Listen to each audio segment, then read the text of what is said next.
Ruben Amorim has confirmed that we will look to do business in January. Manchester United are planning for the long term as we're linked with a Portuguese Wonderkid. Maguire's contract extension has been confirmed. Amad's new contract is close. Rashford is not in the squad again ahead of the game against Liverpool at the weekend, plus more talk of a possible Osimhen swap. All this, plus more, in today's rundown of all your latest Manchester United news and transfer news. Welcome to Man United Review. My name's Jamie. Before we get into it, smash a like on the video. Let's jump straight into it. So, fast and furious at the moment. Loads of stories coming out. Some of it is a little bit regurgitated, I think, where a few outlets are kind of catching up on some of the main stories. But Amorim's done a press conference, his usual really good press conference. I like the way he talks. I like his honesty. He kind of says what I think most people are thinking around the club as well. Really revealing insights around Maguire, Amad, leaderships, which we're going to kind of run through. So I'm going to go through everything. But I'd love your opinions on some of these in the comments. So let's start with the transfer window. So Ruben Amorim, when asked about making signings, he said, when the transfer window is open, we can try to do something, and we will try to do something. But I think that in the next few weeks, we will have more time to train and we will be able to improve. We have had many games without training. So Ruben Amorim kind of confirming they will try to do something in the window. Obviously, we know we're a little bit restricted with PSR. We're kind of in a sell to buy situation as well. But also the fact that he's kind of bigging up the fact that he's had 2 days to train this week, which is insane, isn't it? That he's coming as a manager. He said before, actually, that since he's came in, he's had 4 training sessions with the team. So we've had another 2 this week because you need rest days and stuff. Effectively, he's had 6 days to train the team properly on the kind of grass. The rest is all, like he said, he's having to walk them through video work and stuff. And it's really kind of difficult for him to get his message across, as we can see by the confusion on the pitch sometimes. And old habits die hard. And it's going to take way more than 6 training sessions to get the kind of players up and running for the way he wants to play as well. But that's nuts, isn't it? 6 training sessions in 6 weeks, like one a week. Imagine being in a job for 6 weeks and you have 1 day training a week and you're still expected to do your job in between. You wouldn't have a clue what to do, would you? If it's a totally new area anyway. But then also when asked specifically on the plan for new signings, about which positions, he said, I think I will keep that to myself, but we will try to do something. So Amorim confirming we're in the market. It's just who, what, how much do we have, and all the kind of other stuff around exits and that could freeing up squad space, PSR, all of that kind of stuff. But it's encouraging that we are, in the market. If we don't get a left back, that would be insane. So I think that's definitely one area to keep an eye on. But let me know what you think about that in the comments. Now, Marcus Rashford is not in the squad. Apparently, he is ill again. So when he was asked if anything had changed regarding Marcus Rashford, it said it's the same. He is not trained because he's ill. But he's like every other player. So, no Marcus Rashford again in the squad this weekend. Not even trained, apparently, because he's ill. Was he not ill when he did the interview last time with Henry Winter? So he must have a little bit of, Christmas flu kind of going on as well. But that's, yeah, you can tell me what you think about that one in the comments. Rob Dawson said that PSG are downplaying the possibility of a January deal for Marcus Rashford. So that kind of links in with the news that I brought to you this morning around PSG are kind of distancing themselves a bit from Rashford. One, because they had their fingers burnt by him in the past, where they kind of felt used by him to get a bigger deal at United. But then also maybe because they're just not that interested in him, which is definitely one to kind of, keep an eye on, because it's always been seen as one of the places that maybe Rashford would go to, because they can obviously afford his wage. Still in Europe, still a big team, will still kind of not hinder his England squad potential place and all of that stuff. So that's really interesting, but we need to keep an eye on that one. And then obviously they broke you the news this morning about the swap deal. TalkSport have kind of confirmed the same, saying that Napoli are showing an interest in Marcus Rashford and could be willing to offer Victor Osimhen to Manchester United to help smooth the way for Rashford's arrival in a swap. TalkSport, The Sun, not the most credible. I was hoping for a lot more credibility coming out today, but as of the time of recording this video, there's not been any. Ben Jacobs said there's some interest from Napoli for Marcus Rashford. I mean, he's a decent source, probably more credible than TalkSport and The Sun being fair, but he's still a hitty-missy journalist. But, you know, if there is interest from Napoli and Rashford, whether we would do the swap or whether we can do the swap, it's so complicated to kind of do. But yeah, definitely, you know, something going on with Rashford, isn't there? Got to be. Like, he unless he is genuinely ill, and he's genuinely been ill twice, but that's a little suspect for me, the fact that he's obviously not been in the squad. He's been on the bench once in the last 6 games, so something going on there, isn't there? But you can let me know what you think about that in the comments. Now, another player we could be looking to move on in January is Antony. Loads of talk about a loan. This is from a Brazilian journalist who I think is quite credible, saying that United is still waiting for offers for Antony. Intermediaries have worked to find him a place to stay, particularly in Spain and England, but no formal offers. I think the Real Betis story has probably got legs. They're waiting to sell Amad Diallo to Como. Once they get that money in, then we might start to see a little bit of movement on Antony, because apparently they're the ones that are most likely to come in for him on loan. But again, I'll bring you any updates as they develop. But as of now, the latest is, you know, but it's kind of encouraging that they're working on the deal. So I do think that Antony is one to keep an eye on for a January exit. It's going to be weird that though, because, you know, what's going on with Rashford? Who knows? If we then let Antony go, you know, I know quality wise, he's not that good, and he hasn't, you know, he'll not exactly be a miss, but he is a body that you can bring on to rotate in that around. And then if Rashford goes, leaves us massively short up front, and up front is the area that we need to improve on as much as the left wing back position, because we can't score goals.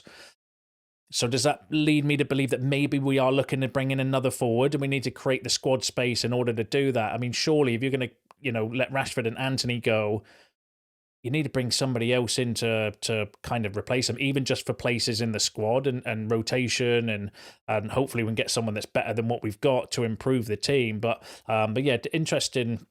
I was thinking about this before the video. Interesting that there's a couple of forwards that we're looking to move on. So that does kind of suggest to me that we would need to bring in somebody in that area. But let me know what you think about that in the comments. And then the other players that are heavily linked with the exit in January, Lindelof, Erikson, and Antony. So apparently an interesting story here. Reports in Turkey have claimed that Fenerbahce have been offered the chance to sign Antony, Victor Lindelof, and Christian Eriksen this month. Fanatic has claimed that Jose Mourinho is keen to add to his squad in January. The port says that all 3 have been offered to the club, with Lindelof the player of most interest to Mourinho. So that could be one to keep an eye on. Obviously, Mourinho does like bringing in former players that he knows and trusts from the past. He was the one that signed Victor Lindelof all those years ago at United. Whether he would want Eriksen and Antony as well, you know, it's interesting, be an interesting option, but that could be one to keep an eye on. And the reason that's kind of key is because they've only got 6 months left on their contract, Eriksen and Lindelof. But we can remove the wages, that will allow us to do deals potentially in January. So definitely one to keep an eye on there. And I think the Turkish report, I think that's quite a credible Turkish outlet as well. I read it in the Manchester Evening News, but I think it's quite a credible Turkish source as well. So that's definitely one that can keep an eye on. I'll bring you any developments if they come out. Now let's talk about Harry Maguire. There's news this morning, in this morning's video, that potentially they were looking to renegotiate a new contract for Maguire, but Amorim's kind of confirmed we're going to do the +1 instead. Whether we'll still negotiate a new contract with him, who knows? But Amorim said, I spoke with him this morning and told him that he has to improve on the pitch. We need him. He also has to improve as a leader. We all know his situation. It's been through, but we need him right now, and we are going to activate the option for him. We need leaders on the pitch. He is a leader. So Amorim kind of suggesting that they're going to do the +1 option with Harry Maguire. I don't necessarily have an issue with that. He's got it's already in his contract anyway. It was already negotiated. We're just extending it by that 12 months one, because the reason I don't necessarily have an issue with that is because Lindelof, we've just mentioned, could be going. Johnny Evans is out of contract, talk of him retiring. If we then let Harry Maguire go as well, you're going to need at least 2 centre-halves in the summer. I think we need one anyway with 2 going out, so we're definitely going to need 1. If Maguire goes as well, you're going to need 2, and we've got way more problems in the squad that we need to address without having to then go out and get 2 Centre-halves as well. One would be doable because we need a left-back if we don't get one in January. Midfield needs looking at. If Casemiro and Erikson go, you're going to need at least one, maybe two midfielders. Obviously, if Rashford goes, you're going to need a striker or another forward to commit to bring in. Potentially goalkeepers as well. Do you know what I mean? And then two defenders. It's just way too much to do in one transfer window. So Maguire doing the +1 is pushing that problem a year further down the line where you can, scout again and look at different options. So I don't have a big deal with him getting the 1 year. And plus he's actually been, good for the last, for a while as well. So yeah, no issues from me with the Maguire one, but I know that will divide opinion because he's an unpopular player, but I personally don't have an issue with that, but let me know what you think in the comments. And Amorim also confirmed that Amad is close to extending his contract at Manchester United, so that's really good as well. Amorim's confirmed that they are close to doing that because he's the concerning one. Technically free to speak to other clubs at the moment because we haven't activated his +1 and he is out of contract as it stands at the moment in the summer as well. So that's really important we get him tied down on a new long-term deal. So Amorim said that it's close. So that's kind of encouraging. Let me know what you think about that in the comments. Now, another player that's been heavily linked with leaving United in January is Joshua Xerxes. Now, all the stories before, there's been a couple of decent ones, but most of them have come from like Tuto Sport and places like that are not very credible. However, Alfredo Padula, he did one come out the other day actually saying a very similar thing. And who is a fairly decent journalist, more credible than like Tuto Sport and stuff anyway, saying that Juventus have been in contact with Joshua Xerxes' agent in the last few days and are awaiting the final decision from Manchester United. So that's one to keep an eye on because he has been quite credible in the past, hit and miss still, but he was, I can't remember which summer transfer. Someone will probably let me know in the comments, but he was really accurate with a couple of transfers, one window. So definitely one to keep an eye on. Di Marzio, though, who is a credible source as well, he used to be the Fabrizio Romano before Fabrizio Romano overtook him, so he was, at one point in time, the transfer guru, is saying that Juventus have started contacts with the entourage of Joshua Xerxes. Juventus want to sign him on loan. United want a permanent sale or a loan with an obligation to buy, so a couple more credible Italian journalists ramping up the heat on Joshua Xerxes, potentially going back to Juventus, so that could be one to keep an eye on. But again, it goes back to my point. Antony, Rashford, Xerxes, if you get rid of three forwards, I know we're crap up front anyway and we're struggling for goals, but you're going to need to bring at least one or two in or promote one from the youth and then kind of bring one in to play in that forward line. Mount's out injured until March. I mean, and we're weakening ourselves in an already weak area, not necessarily in terms of quality, but in terms of numbers up front anyway. So, all roads would suggest that maybe we are looking to bring in like a forward or a striker. If you remember, some of the other reports have been kind of saying left back and a striker or left back and a forward are the kind of positions. So that would be interesting to kind of keep an eye on. When asked himself about Xerxes and how he's reacted to getting booed the other day, he said that what he has been through is very difficult for any player, but it can happen. They understand that this is part of football. He's focused. He is trained very well. You have to understand that players sometimes have a lack of confidence and go through difficult times. We have to move on to the next game.